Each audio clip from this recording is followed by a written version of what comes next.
Commander Thex'nal adjusted his bioluminescent collar insignia for the third time this morning, watching the pristine corridors of Kethvar Military Academy gleam under the artificial twin sun lighting.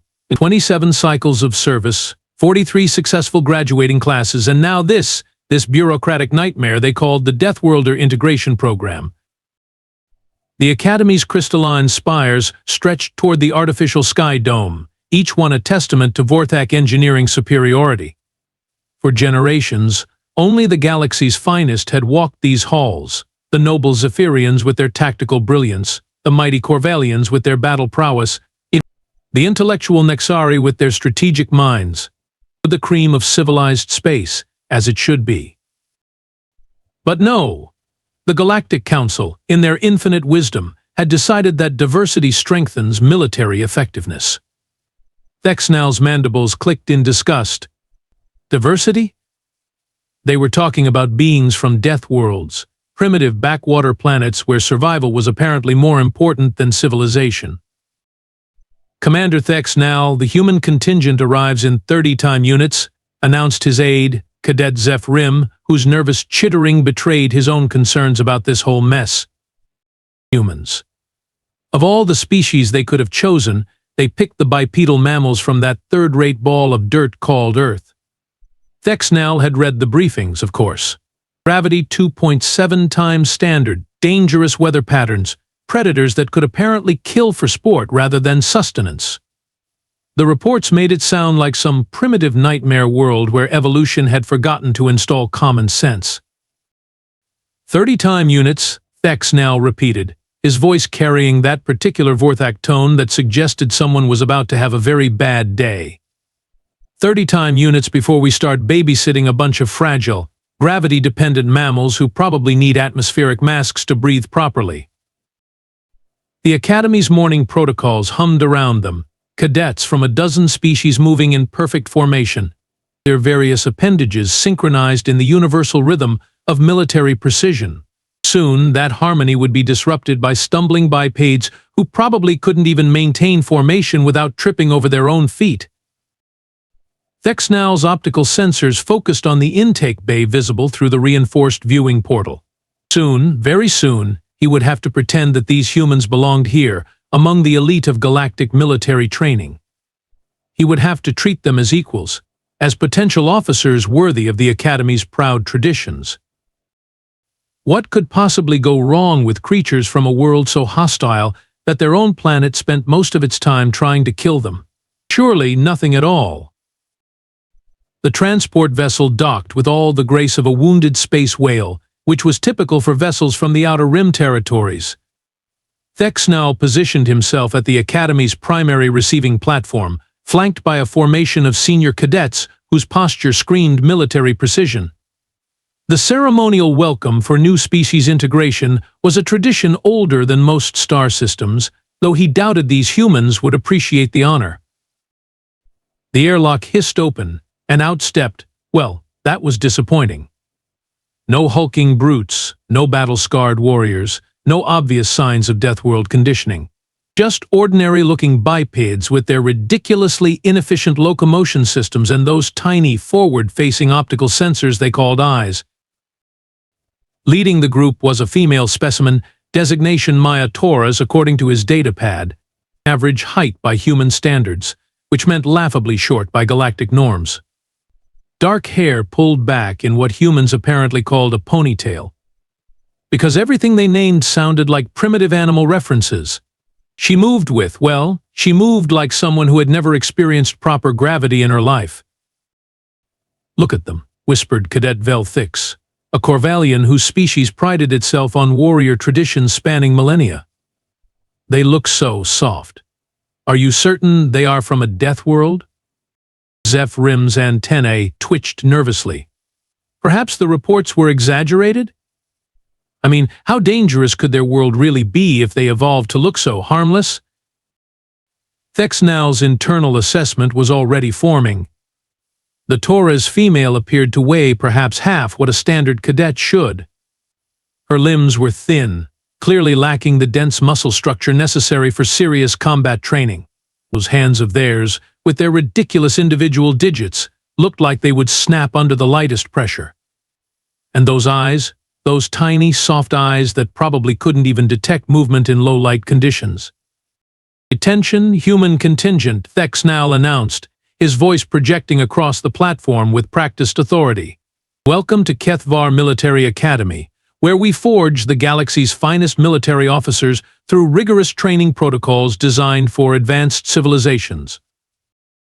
Maya Torres stepped forward, offering what humans called a salute, another quaint primitive gesture involving hand placement. "Thank you, Commander. We're honored to be here and ready to begin training." "Ready?" Thex'nal almost laughed. Tomorrow's combat drill scenario would involve standard Vorthak military exercises, the same ones that had been safely conducted for decades with species possessing proper evolutionary development. Of course, they would need to implement special safety protocols for the humans. Reduced gravity simulation, padded equipment, probably medical teams on standby for when these fragile creatures inevitably injured themselves. "Your first training exercise begins at dawn cycle," he informed them. "Standard combat drill procedures will apply, though naturally we will make appropriate accommodations for your species' particular limitations." Maya Torres nodded politely, though something flickered in those small human eyes that Thex'nal couldn't quite identify. Probably fear, he decided. Fear of failing to meet galactic standards. Dawn cycle arrived with the mechanical precision that made HFY Academy the envy of civilized space. But the combat training facility hummed to life, its bioluminescent panels casting that familiar blue-white glow across the reinforced sparring mats. Thex'nal surveyed his assembled cadets with the satisfaction of someone who had orchestrated this same routine for decades. "Today's exercise follows standard Vorthak Military Protocol 77 Alpha," he announced, his voice echoing off the facility's curved walls. "Close-quarters combat assessment, defensive positioning, and tactical response evaluation. Each cadet will be paired with a training partner for regulated sparring procedures." The non-human cadets shifted into their familiar pre-drill stances, mandibles clicking, optical sensors focusing, various appendages flexing in preparation. The humans, naturally, just stood there looking confused and fragile. Among the assembled cadets, one figure stood prominently above the rest. Krex'tar of the Battleborn clan, whose species had conquered 17 star systems before most civilizations had invented spaceflight. His towering frame cast shadows across 3 lesser cadets, and his ceremonial battle scars gleamed under the facility lighting. Elite bloodline, elite training, elite attitude to match. "Commander Thex'nal," Krex'tar's voice carried the casual arrogance of someone who had never encountered a challenge he couldn't crush. "But surely you don't intend to pair the Deathworlders with actual combat-capable cadets? Perhaps they should observe from a safe distance while proper warriors train." A few nervous chuckles rippled through the assembled group. Thex'nal felt his mandibles twitch in what might have been amusement. The young Battleborn had a point, though Academy protocol demanded equal treatment regardless of species capability. "Standard pairing procedures will apply, Cadet Krex'tar. Random assignment ensures unbiased training opportunities." "Random assignment," Krex'tar repeated, his forearms flexing in what his species considered polite disagreement. "Of course, Commander. Though I do hope the medical teams are prepared for accidents. These smaller species can be so easily damaged during routine exercises." Maya Torres, standing barely chest-high to most of her fellow cadets, remained silent. Her posture was relaxed, almost casual, which Thex'nal found mildly concerning. Shouldn't she be showing proper respect for the obvious physical superiority surrounding her? The girl either had no survival instincts whatsoever, or she was too primitive to understand the danger she was in. "Training pairs will now be assigned," Thex'nal announced, consulting his datapad. "Cadet Velthix with Cadet Zorn Dai, Cadet Helvar with Cadet Nix Atel, Cadet Krex'tar with..." The pause stretched just long enough for every being in the facility to hold their respective breathing apparatus. Random assignment was, of course, completely random. The quantum selection algorithm couldn't possibly have known what it was doing when it paired the galaxy's most arrogant warrior caste cadet with the most fragile-looking Deathworlder in the group. Cadet Krex'tar, with Cadet Maya Torres. The silence that followed was so complete that Thex'nal could hear the facility's life support system cycling. Krex'tar's mandibles spread in what his species considered a predatory grin. Several cadets took instinctive steps backward, as if proximity to the upcoming disaster might somehow contaminate them. "Excellent," Krex'tar rumbled, his optical sensors fixed on Maya with the intensity of someone examining an interesting insect. "I shall endeavor to be gentle with our Deathworld guest. Wouldn't want to damage her before she has a chance to experience proper galactic combat techniques." Maya Torres simply nodded, rolling her shoulders in a motion that Thex'nal assumed was some sort of primitive warm-up ritual. The poor creature probably had no idea what was about to happen to her. "Pairs will engage in regulated sparring," Thex'nal continued, though he was already mentally preparing the incident report. "Standard safety protocols apply. Medical teams are standing by. Begin when ready." What happened next would be analyzed, reanalyzed, and debated in military academies across 17 star systems for the next 3 decades. But in that moment, Thex'nal was simply watching what he assumed would be a very brief, very one-sided demonstration of why integration programs were bureaucratic disasters waiting to happen. The other sparring pairs had begun their exercises with the ritualistic precision expected of advanced military training. Careful positioning, measured movements, respectful acknowledgement of opponent capabilities, standard procedure that had worked flawlessly for generations. Krex'tar, however, apparently decided that standard procedure was beneath him. "Let me show you how real warriors engage," he announced, his voice carrying that particularly grating tone that suggested he was doing everyone a favor by existing. "On my world, we don't waste time with ceremonial posturing." Maya Torres had assumed a basic defensive stance, which to Thex'nal's trained eye looked utterly inadequate. Her feet were positioned wrong, her balance seemed off, and those ridiculous human arms were held in a configuration that would have earned failing marks in any first-year combat class. She looked like someone trying to remember instructions from a manual she had only skimmed. Krex'tar moved with the fluid confidence of someone who had never lost a fight, never doubted his superiority, he never encountered anything that couldn't be solved with superior strength and intimidation. His approach was casual, almost bored, as if he was reaching for a piece of equipment rather than engaging a training partner. "Here, little Deathworlder," he said, extending one of his massive hands toward Maya's arm, "let me demonstrate proper grip techniques for close combat situations." And that, Thex'nal realized later, was the exact moment when everything changed. Krex'tar's hand closed around Maya's upper arm with what he probably considered gentle pressure. To most species, it would have been a controlling grip, firm but not damaging. To a human, apparently it was something else entirely. The transformation was so fast that Thex'nal's optical sensors almost missed it. One moment, Maya Torres was standing there looking confused and helpless.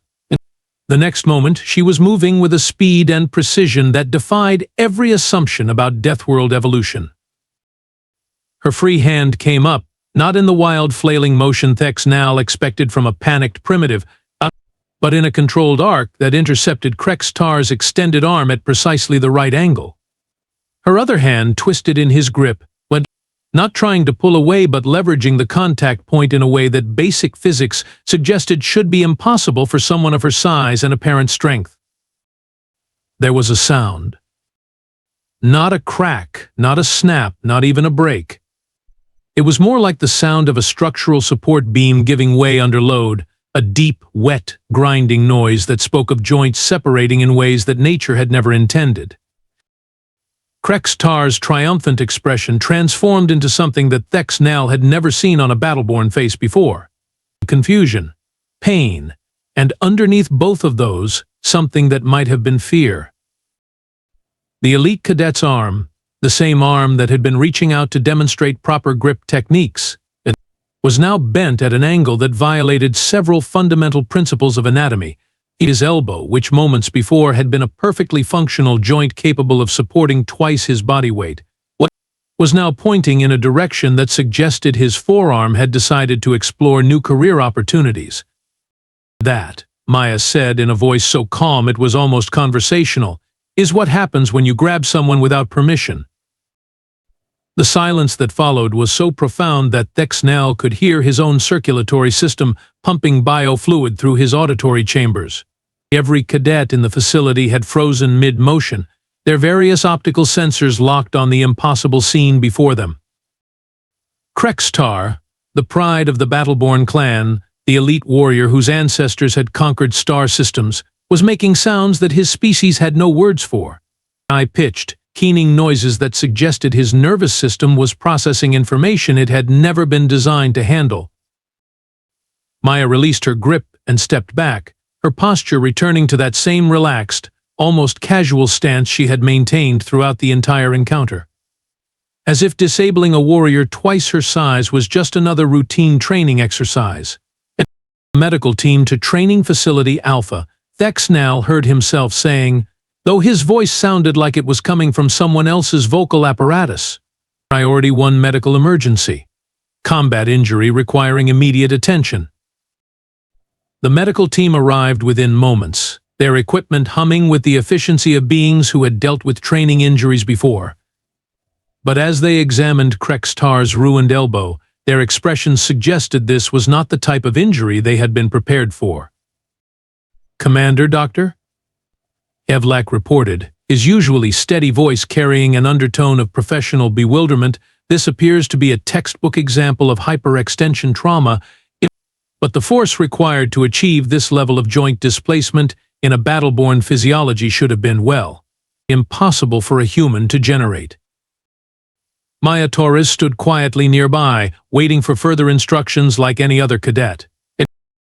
The medical bay's emergency lighting cast harsh shadows across Krex'tar's pain-contorted features as Dr. Evlak worked with the practiced efficiency of someone who had seen every conceivable training injury.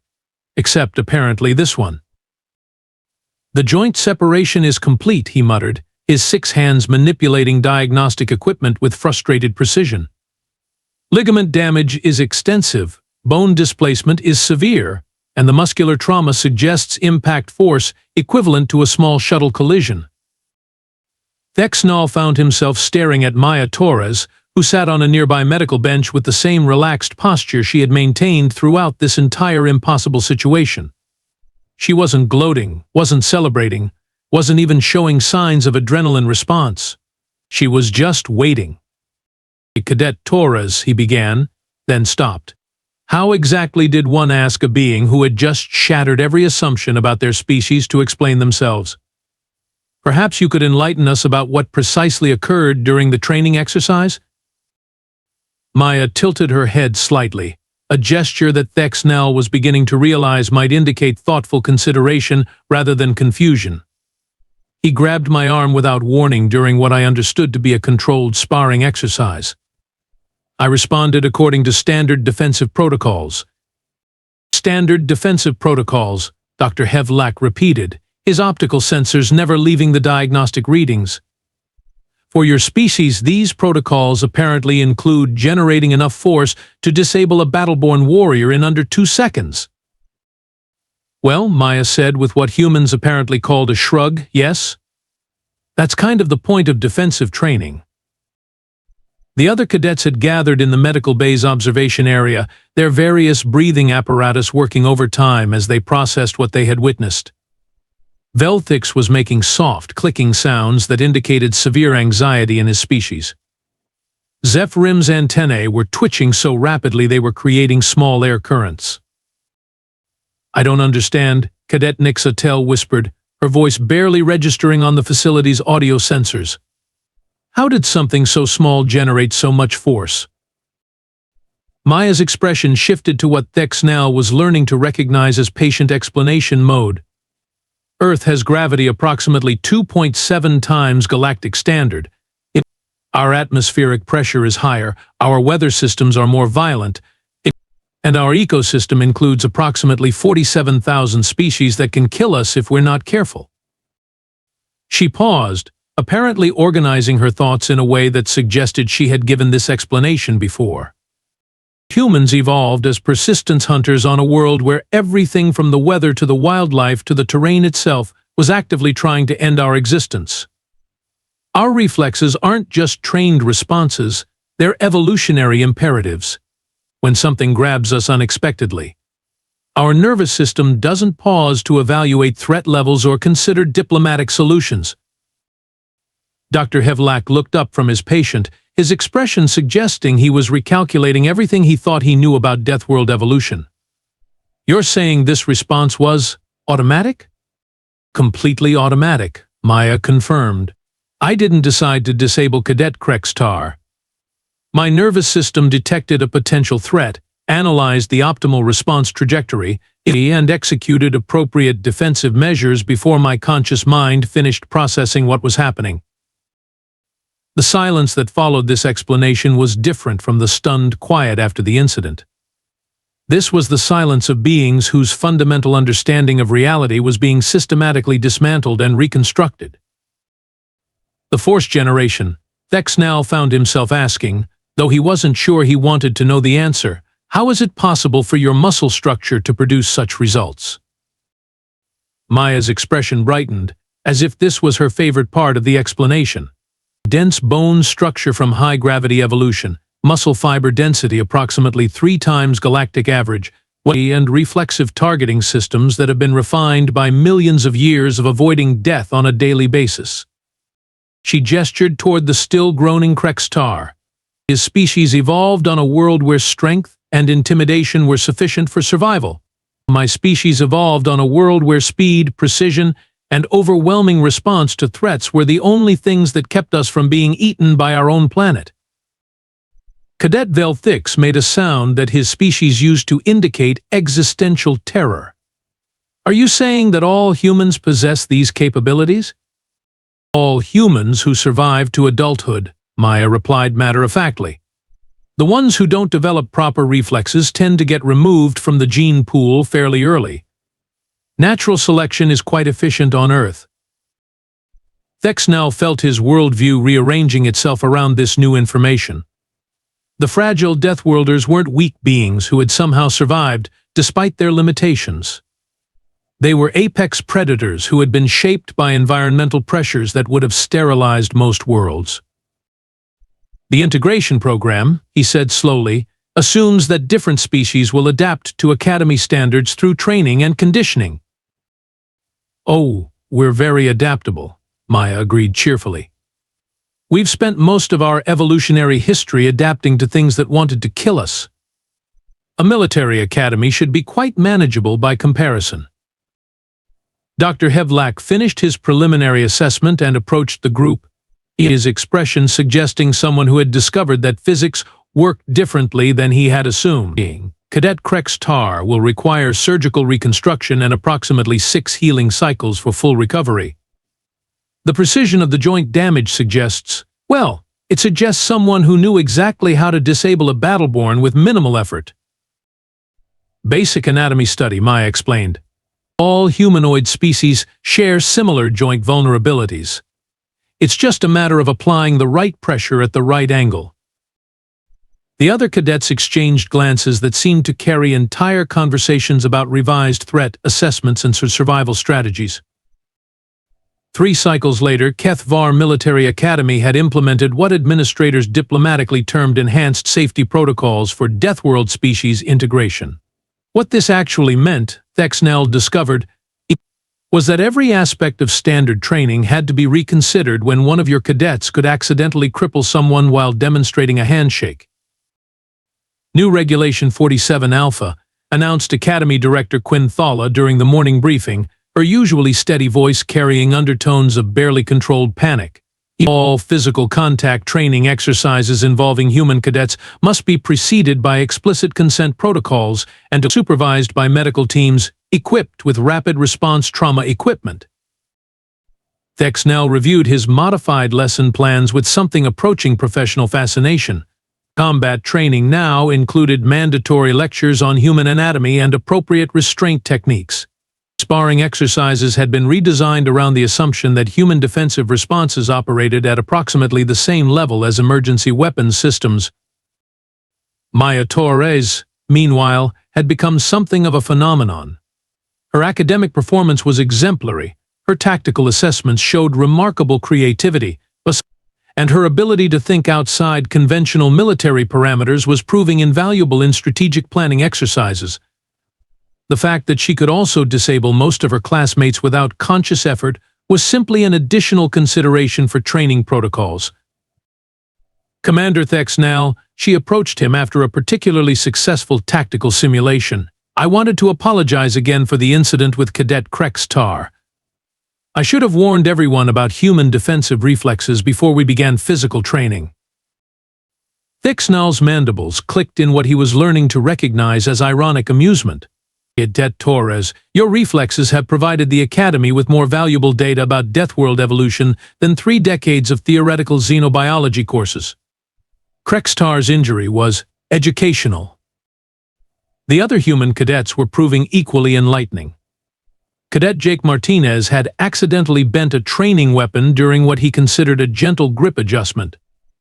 Cadet Lisa Park had somehow completed an obstacle course designed for zero-gravity species while operating under standard atmospheric conditions, leading to extensive recalculations of course difficulty ratings. The humans appear to consider these capabilities entirely normal, Dr. Hevlak reported during weekly medical assessments. When I asked Cadet Martinez about his grip strength, he seemed genuinely confused by the question. Apparently, opening containers that require significant force application is considered a routine daily activity on Earth. What fascinated Thex'nal most was how the humans had integrated into Academy social structures. Despite their terrifying physical capabilities, they remained remarkably pleasant company. Maya Torres had started what she called a study group that somehow managed to improve academic performance across multiple species. Her teaching methods involved something called patience and encouragement, concepts that most military institutions considered counterproductive. The other cadets' initial terror had evolved into cautious respect, then genuine admiration. Thex'nal sought Maya's input on combat strategy assignments. Zeph Rim had started asking questions about Earth ecology with the fascination of someone studying a particularly creative form of systematic torture. I find myself revising my assessment of the integration program, Thex'nal admitted to his aid, though perhaps for reasons the Galactic Council never anticipated.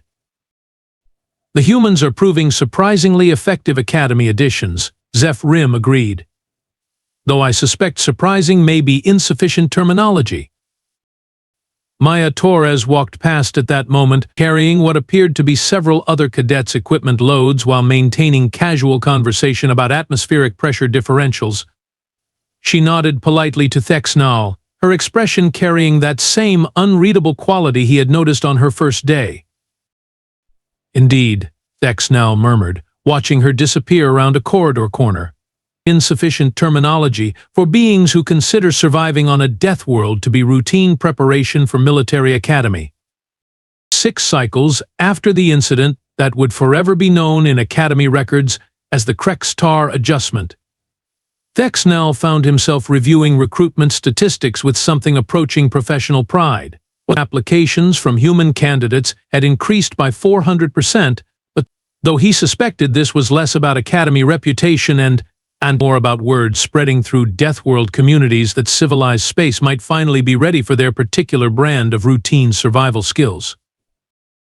Krex'tar had returned to training with a rebuilt elbow and a substantially revised attitude toward species classification. He now served as Maya Torres' voluntary sparring partner, which spoke volumes about either his intellectual growth or his species' capacity for masochistic education. Possibly both. The Galactic Council had requested detailed reports on human integration success, though Thex'nal suspected they were really asking whether their diversity initiative had accidentally introduced a species of casual weapons systems into military training programs. His reports were diplomatic masterpieces of understatement, carefully avoiding phrases like accidental dismemberment protocols and reflexive threat neutralization capabilities. Commander Zeph Rim interrupted his reflections. The morning briefings include updates on human cadet performance metrics. Shall I summarize? Please do, Thex'nal replied, though he was fairly certain he knew what the reports would contain. Outstanding academic achievement across all metrics, exceptional tactical creativity, remarkable team leadership capabilities, and zero training injuries among human cadets. However, training injuries among non-human cadets interacting with human cadets have decreased by 93%. Apparently due to improved awareness of personal space boundaries and explicit consent protocols. Thex'nal's mandibles clicked in satisfaction. The Academy's prestigious reputation remained intact, their training programs had achieved new levels of effectiveness, and the galaxy was slowly learning that fragile was perhaps not the most accurate descriptor for beings whose planet had spent millions of years conducting comprehensive stress testing on their evolutionary development. Some days, bureaucratic disasters worked out better than anyone had the right to expect.